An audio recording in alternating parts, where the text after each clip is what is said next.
আপনার থেকে প্রথমে জানতে চাই, সামনেই আজ থেকেই সম্ভবত আমাদের ইতিকাফের পিরিয়ড, ইতিকাফ শুরু হচ্ছে আলহামদুলিল্লাহ।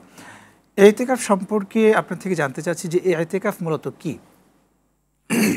আলহামদুলিল্লাহ, আজকে সূর্যাস্তের পর থেকেই কিন্তু ইতিকাফের সময় শুরু হবে এবং লাইলাতুল কদরের গণনাও শুরু হবে আজকে সূর্য অস্তের পরে। তো এই মুবারক সময়েই আমরা আলহামদুলিল্লাহ এখানে একত্রিত হয়েছি। ইতিকাফ শব্দের অর্থই হচ্ছে কোনোখানে অবস্থান করা। এই যে কোনো জায়গায়, বিশেষ করে মসজিদে অবস্থান করারকে শরীয়ী দৃষ্টিকোণ থেকে ইতিকাফ বলা হয়। সেখানে বান্দায়ে মোমেন তার ইতিকাফের মধ্যে কিছু নিয়ম কানুনও আছে। এই 10 দিন ইতিকাফ করবে বান্দায়ে মোমেন বা সিয়াম পালনকারী। কেউ কেউ আগে বলতেন যে 3 দিন অথবা 5 দিন অথবা 7 দিনও ইতিকাফ করা যায়, কিন্তু এটা সুন্নাহ নয়। আল্লাহ রসুল সাল্লাল্লাহু আলাইহি ওয়াসাল্লামের কাছ থেকে যেটা বর্ণিত আছে যে তিনি এবং সাহাবায়ে কেরাম শেষ 10 দিনই ইতিকাফ করতেন।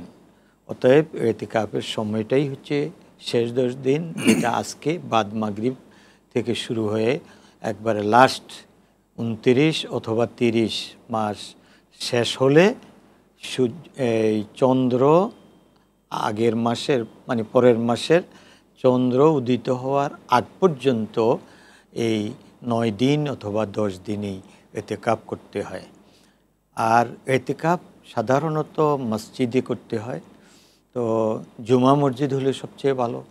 সেখানে একাধিক ব্যক্তি বসে সেখানে দ্বীনি আলোচনা, তারপরে দ্বীনি তালিম ও তারবিয়ত ইত্যাদি এগুলো করতে পারেন। অর্থাৎ এই 9-10 দিন যেন সময়টা একেবারে টোটাল ইবাদতের মধ্যে কাটায়, এই একটা পরিবেশ সেখানে তৈরি করে নিতে হবে। মসজিদের যারা কমিটিতে আছেন তাদেরও দায়িত্ব হচ্ছে যে মসজিদে যারা ইতিকাফ করবেন তাদের একটা ফোন নিয়ে আসি। আচ্ছা, দর্শক কে আছেন? আসসালামু আলাইকুম, নাম বলে প্রশ্ন করুন। আসসালামু আলাইকুম, আমি রকিবুল আলম বলছি নওগাঁ জেলা রানীনগর থেকে। জাযাকাল্লাহ, আপনাকে শুনছি, প্রশ্ন করুন। আমার প্রশ্ন হলো হুজুরের কাছে, তাহাজ্জুদের নামাজ সুন্নত না নফল? ওকে, আপনি থাকুন আমাদের সাথে, ইনশাআল্লাহ আমরা দর্শকের এই প্রশ্নের উত্তরটাই আগে দিয়ে আসি। উনি জানতে চেয়েছেন রাতের যে সালাত, তাহাজ্জুদের সালাত যেটা আমরা পড়ছি, সেটা সুন্নাহ না নফল?